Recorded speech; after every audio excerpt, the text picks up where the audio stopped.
Right now, somewhere in your house, there is a photograph of you before you could walk. Someone is holding you. You are smiling or crying or staring at something just out of frame. You have no memory of that moment, none at all.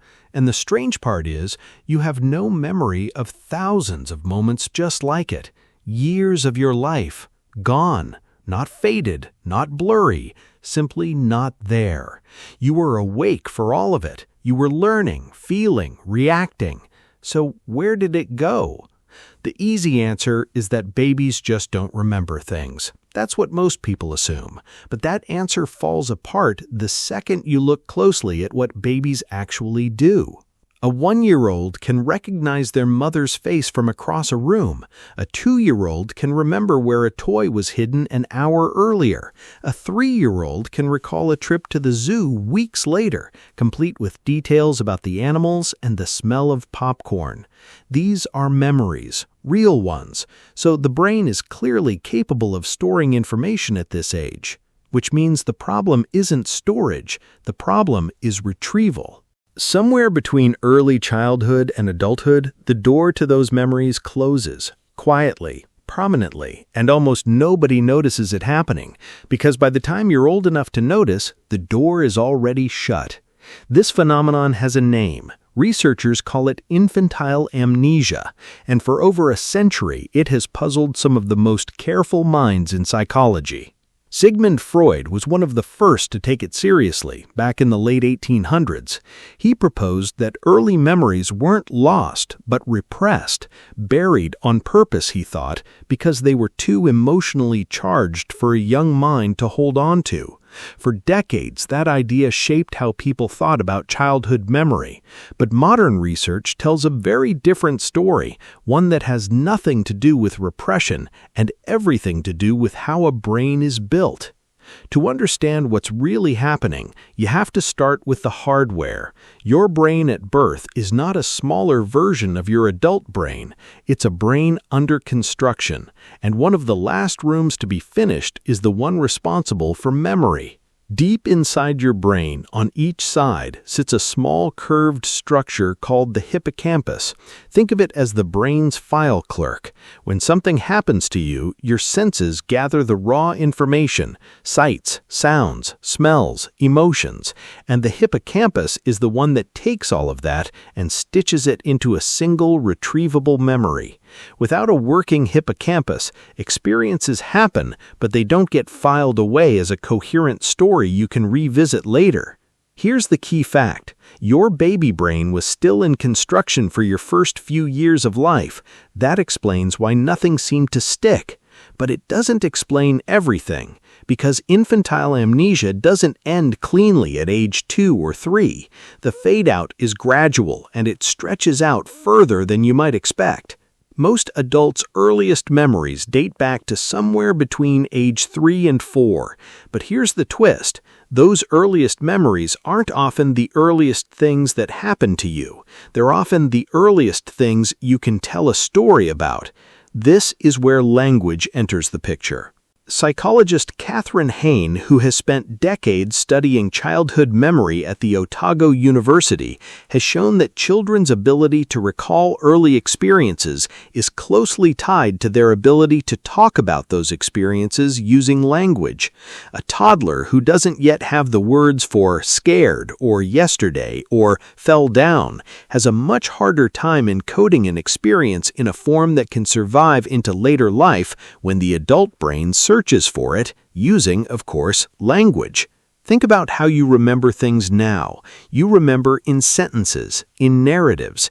That was the summer we went to the lake. That was the year I started school.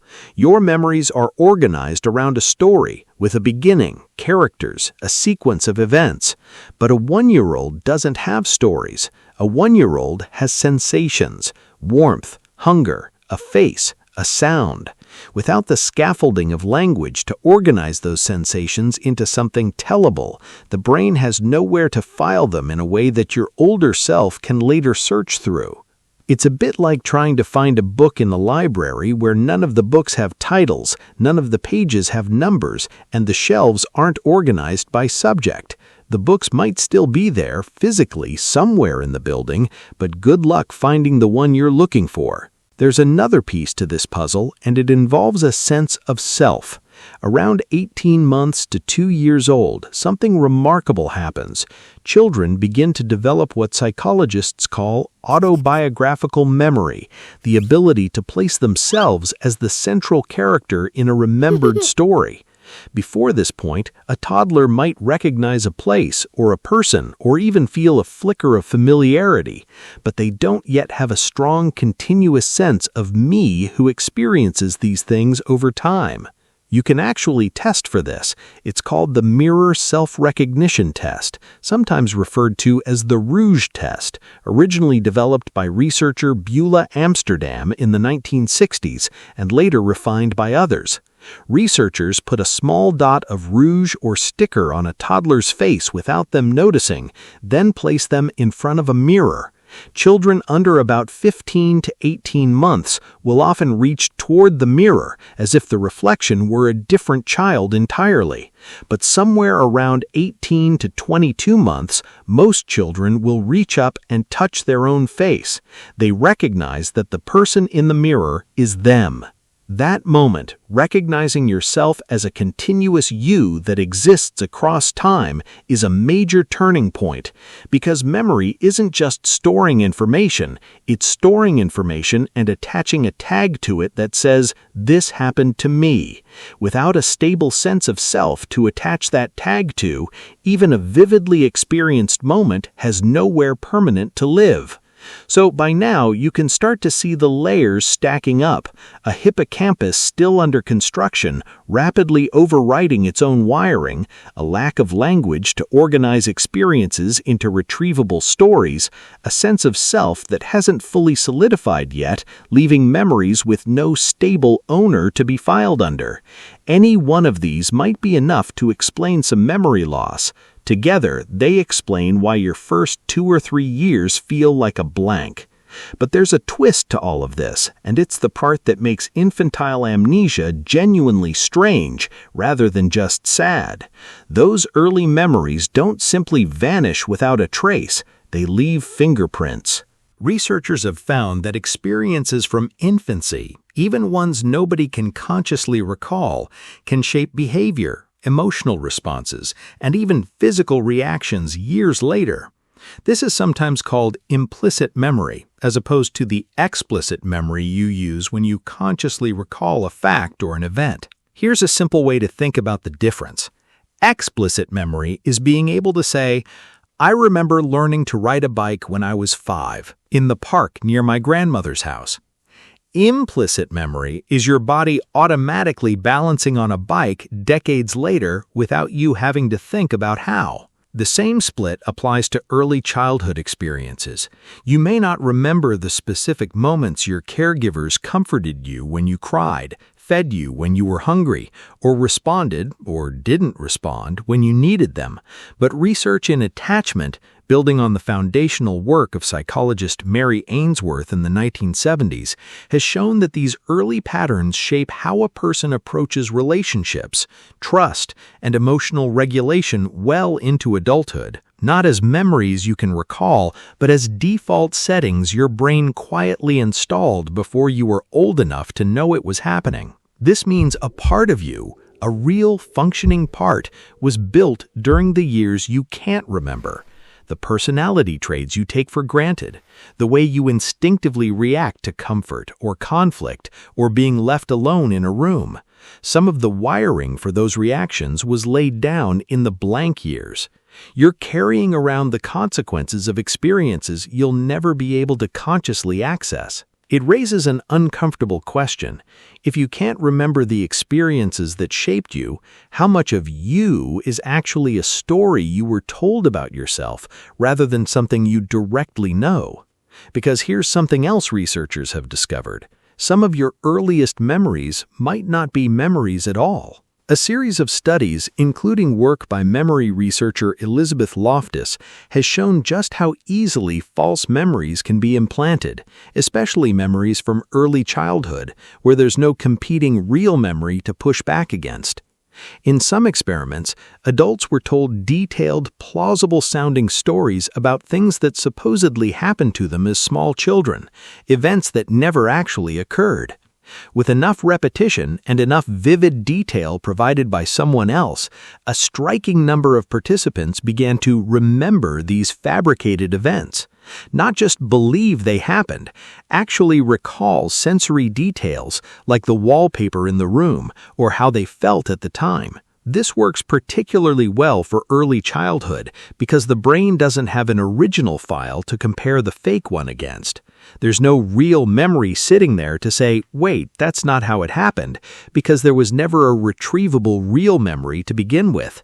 The slot is empty, and a convincing story can slide right in and start acting like a memory. So when you hear your parents tell a story about something you did as a toddler, something that gets repeated at family dinners every year, there's a real chance that what you remember isn't the original event at all.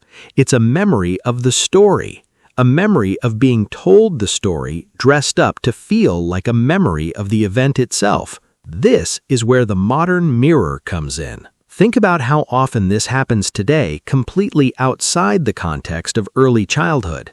Someone shows you a video of yourself from a party you barely remember, and suddenly you have vivid memories of moments from that night. Moments you're not sure you actually recalled before watching the footage, or whether the footage created the memory for you.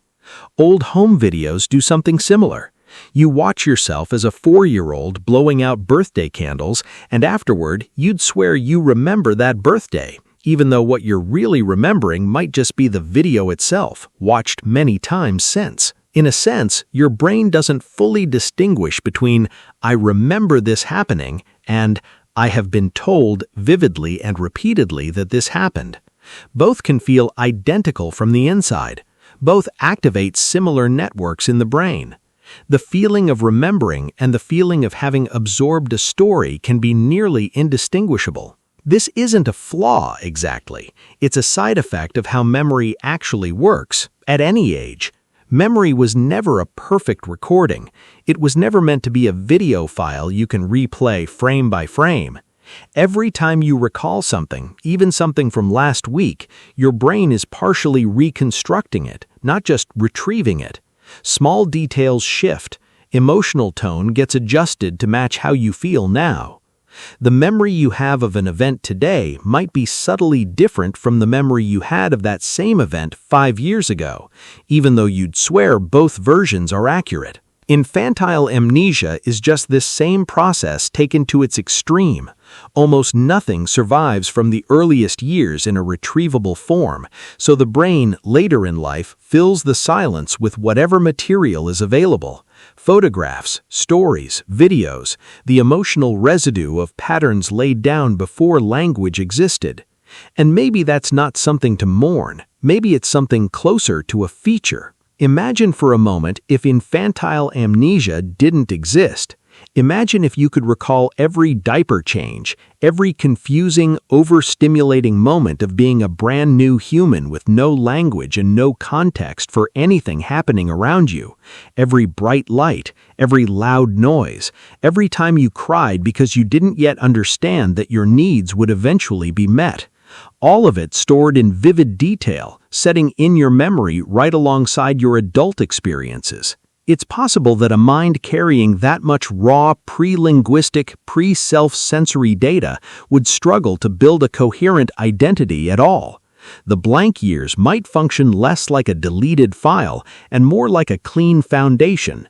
The structural patterns from those years remain, quietly shaping you, but the overwhelming raw footage of becoming a person gets cleared away, leaving room for the story of you to begin somewhere your conscious mind can actually hold on to. So the next time you look at a photo of yourself as a baby and feel that strange disconnect, like you're looking at someone else entirely, consider what's actually true. That child was you. Every neuron firing in that small skull was building the brain that is, right now, reading these words. The memories from that time may be gone in the way you think of memories, but the architecture they built is still standing. You're living inside it. You don't remember being a baby, But in every sense that matters for who you are today, you were there, and in a way, you never left.